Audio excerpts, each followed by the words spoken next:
ৰাখী পূৰ্ণিমা বা মহালক্ষ্মী যুগ 2025 বৰ্ষৰ যেহেতু শাওন মাহ চলি আছে আৰু এই পবিত্ৰ শাওন মাহতেই যি পূৰ্ণিমাৰ তিথি পৰে সেই পূৰ্ণিমা তিথিকে কোৱা হয় ৰাখী পূৰ্ণিমা বা এই তিথিতে ৰাধা কৃষ্ণৰ পূজা কৰা হয়। এই তিথিকে হৰহৰিৰ মিলন হোৱা বুলি কোৱা হয়। গতিকে এই পূৰ্ণিমা বহুতে বেছি মহত্ব আৰু বহুত বেছি গুৰুত্বপূৰ্ণ আমাৰ সকলোৰে বাবে, বিশেষকৈ সেইসকলৰ বাবে যিসকলে মহাদেৱক মনে প্ৰাণে পূজা কৰে, মহাদেৱক মনে প্ৰাণে বিচাৰে। আমি সকলোৱে শাওন মাহ পালন কৰি আছোঁ আৰু এই ভিডিঅ'টো আপোনালোকৰ বাবেই আনিছোঁ। অহাকালিলৈ এই তিথি পালন কৰিব লাগিব।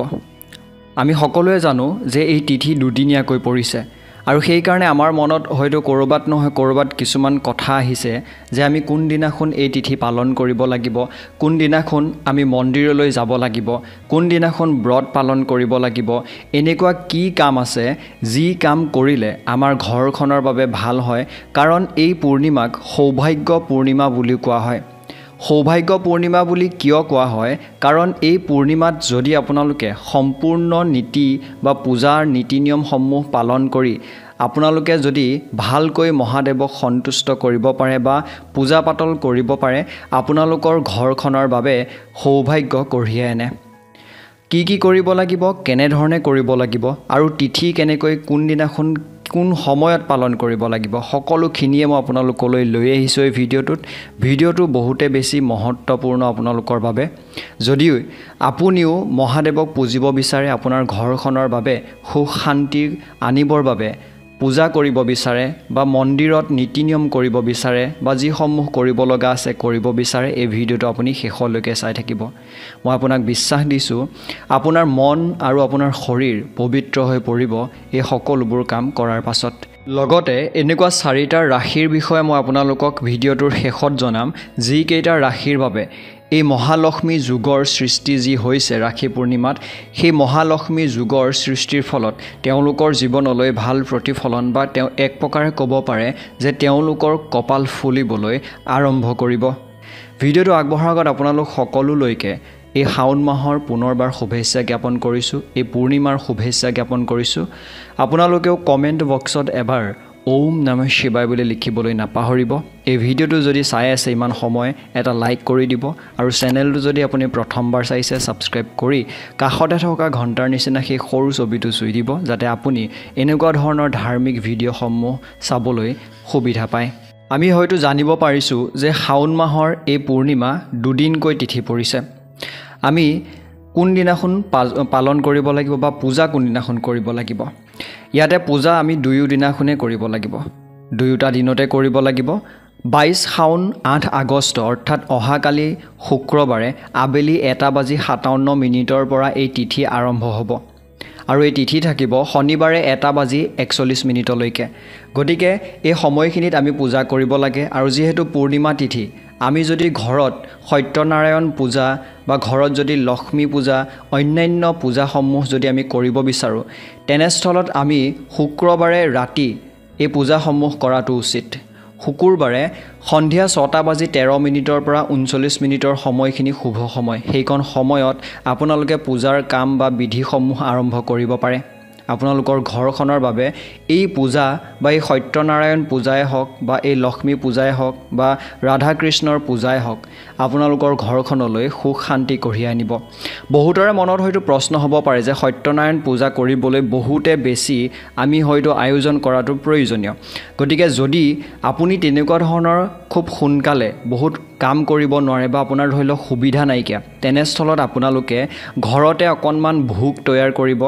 ভোগ তৈয়াৰ কৰি সেই ভোগকণ আপোনালোকে ভগৱানলৈ বা মা লক্ষ্মীলৈ বা মহাদেৱলৈ বা সকলোলৈকে আপোনালোকে মনত ধ্যানত ৰাখি পেলাই আপোনালোকে সেয়া অৰ্পণ কৰিব পাৰে।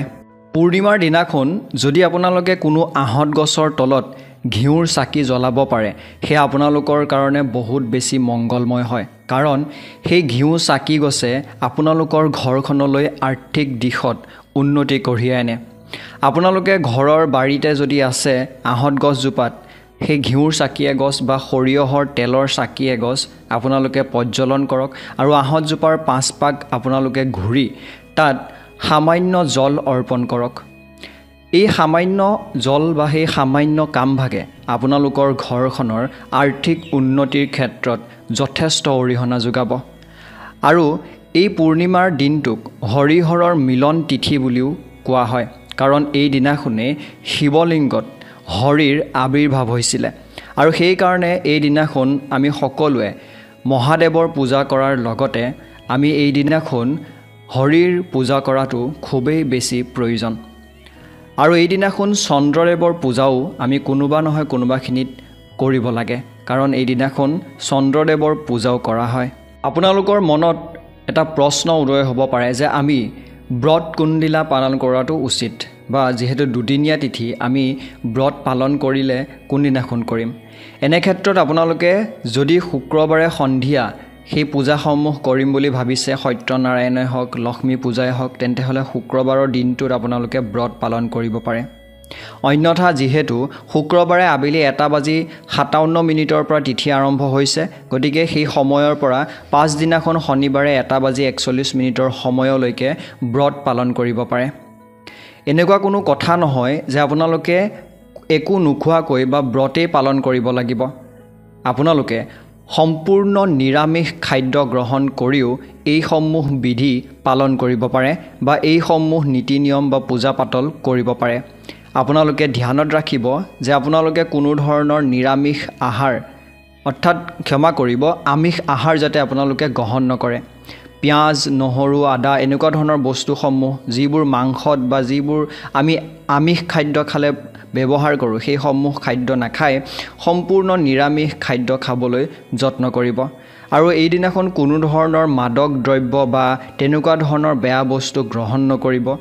কোনো ধৰণৰ বেলেগৰ কথা আপোনালোকে আলোচনা নকৰিব, বেলেগৰ নিন্দা নকৰিব, বেয়া কথা নক'ব, বেয়া ভাষা নকৰিব বা কাকো বেয়া ব্যৱহাৰ নকৰিব। এইখিনি আপোনালোকে ধ্যানত ৰখাটো প্ৰয়োজনীয়।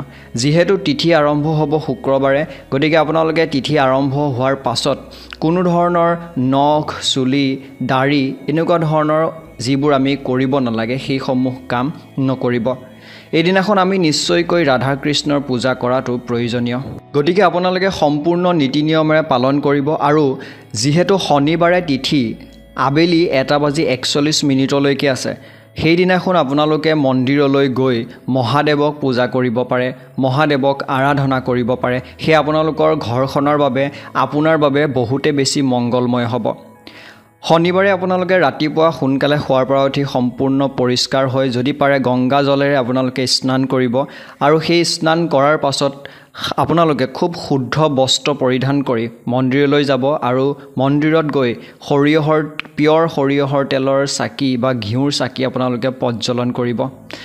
আৰু মন্দিৰত যিসমূহ আমি সোমবাৰে পালন কৰোঁ বা যেনেধৰণে আমি মহাদেৱক পূজা কৰোঁ, সেইসমূহ বিধিৰে আপোনালোকে মন্দিৰত গৈ পূজা কৰিব। সম্পূৰ্ণ সেই একেই ফল, ভাল ফল আপোনালোকে দেখিবলৈ পাব। এতিয়া আমি জানো আহক যে সেই ভাগ্যশালী ৰাশি 4টা কি কি, যিকেইটা ৰাশিৰ বাবে এই ৰাশি পূৰ্ণিমা বা মহালক্ষ্মীৰ যুগৰ যি সৃষ্টি হৈছে তাৰ পোনপটীয়া প্ৰতিফলন তেওঁলোকৰ ওপৰত পৰিবলৈ গৈ আছে। এই ৰাশিৰ প্ৰথমবিধ ৰাশি হৈছে মেষ ৰাশি। মেষ ৰাশিৰ ব্যক্তিসকলৰ কপাল হয়তো ফুলিবলৈ আৰম্ভ কৰিব। কপাল ফুলিবৰ অৰ্থ এইটোৱে যে আপোনাৰ ক্ষেত্ৰত হয়তো কিছুমান ভাল ভাল কাম বা ভাল ভাল কিছুমান সময় পাৰ হোৱা দেখিবলৈ আৰম্ভ কৰিব।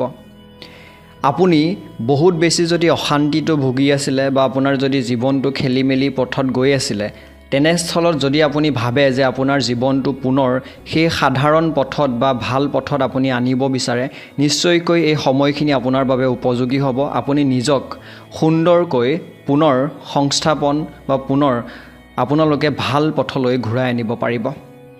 আপোনাৰ ধন লাভ হ'ব। মা লক্ষ্মীৰ কৃপা যিহেতু আপোনাৰ ওপৰত পোনপটীয়াকৈ পৰিছে, আপোনালোকৰ ধন লাভ হ'ব, বেপাৰত উন্নতি হ'ব। নতুন কাম কৰিবলৈ যদি বিচাৰে এই সময়খিনিত আৰম্ভ কৰক, বহুতে বেছি ভাল।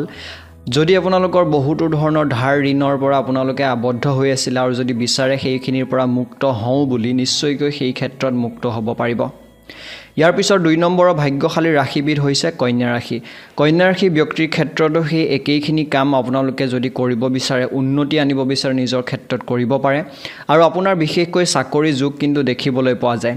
চৰকাৰী চাকৰিয়ে হওক বা বেচৰকাৰীয়ে হওক বা যিকোনো যদি আপুনি নিজকে সংস্থাপন দিম বুলি ভাবিছিলে হয়তো সেই সংস্থাপন আপোনালোকে এই সময়খিনিৰ পাছতেই আপোনালোকে যদি চেষ্টা কৰে নিজৰ হাতলৈ অহা দেখিবলৈ পাব পাৰে তাৰ পিছৰ ভাগ্যশালী ৰাশিবিধ হৈছে তুলা ৰাশি তুলা ৰাশিৰ ব্যক্তিৰ বাবেও বহুতে বেছি ভাল আপোনাৰ ক্ষেত্ৰতো সেই সকলোখিনি আপুনি কৰাটো উচিত যিখিনি আপুনি বিচাৰে আৰু আপুনি এটা কথা মনত ৰখাটো উচিত যে আপোনাৰ যেহেতু ভাল সময় আৰম্ভ হ'ব গৈ আছে সেই কথাটো আপুনি ধ্যানত ৰাখি সকলোবোৰ কাম কৰি যাওক মনত এইটো বিশ্বাস ৰাখক যে আপুনি যি কাম কৰিছে সেই কামটোত সফল হ'বই আপুনি আৰু সেই অনুপাতে সেই কামটোত যিমানখিনি পৰ্যাপ্ত পৰিমাণৰ সময় বা কষ্ট আপুনি দিয়াটো প্ৰয়োজনীয় সেইখিনি দি যাওক নিশ্চয়কৈ আপোনাৰ আহিবলগীয়া সময়ত সেই কামটোৱে বহুতে বেছি ভাল প্ৰতিফলন বা উন্নতিৰ পথলৈ আপোনাক গতি কৰাব ইয়াৰ পাছৰ ভাগ্যশালী ৰাশিবিধ হৈছে কুম্ভ ৰাশি কুম্ভ ৰাশিৰ বাবেও এই সময়খিনি খুবেই বেছি ভাল সময় আৰু আপোনাৰ সেই একেখিনি কথাই মই ক'ব বিচাৰোঁ যে আপুনিও যদি বিচাৰে নিজৰ ক্ষেত্ৰত ভালকৈ সময় দিবলৈ যেহেতু ভাল সময় আৰম্ভ হৈছে আপুনি নিজক সময় দিয়ক নিজৰ কামখিনি কৰি যাওক ভালকৈ বেপাৰ বাণিজ্যত লাগক আৰু নতুন কাম যদি আৰম্ভ কৰিব বিচাৰে কৰিব পাৰে আৰু যদি আপুনি কিবা এটা কৰ্ম সংস্থাপন বিচাৰি আছিলে কৰবাৰ পৰা নহয় কৰবাৰ পৰা নিশ্চয়কৈ সেই কৰ্ম সংস্থাপনখিনি আপোনালোকে এই সময়তে বিচাৰি উলিয়াবলৈ যত্ন কৰক যাতে ভাল প্ৰতিফলন দেখিবলৈ পায় ইমানেই আছিলে এই ভিডিঅ'টোৰ উদ্দেশ্য আশা কৰিছোঁ আপোনালোকে বুজি পালে আৰু ভাল লাগিছে নিশ্চয়কৈ যদি ভাল লাগিছে এটা লাইক কৰি দিব আৰু মহাদেৱক আৰাধনা কৰিবলৈ কেতিয়াও নাপাহৰিব ওম নমঃ শিৱায় বুলি এবাৰ কমেণ্ট বক্সত লিখিবলৈও নাপাহৰিব ধন্যবাদ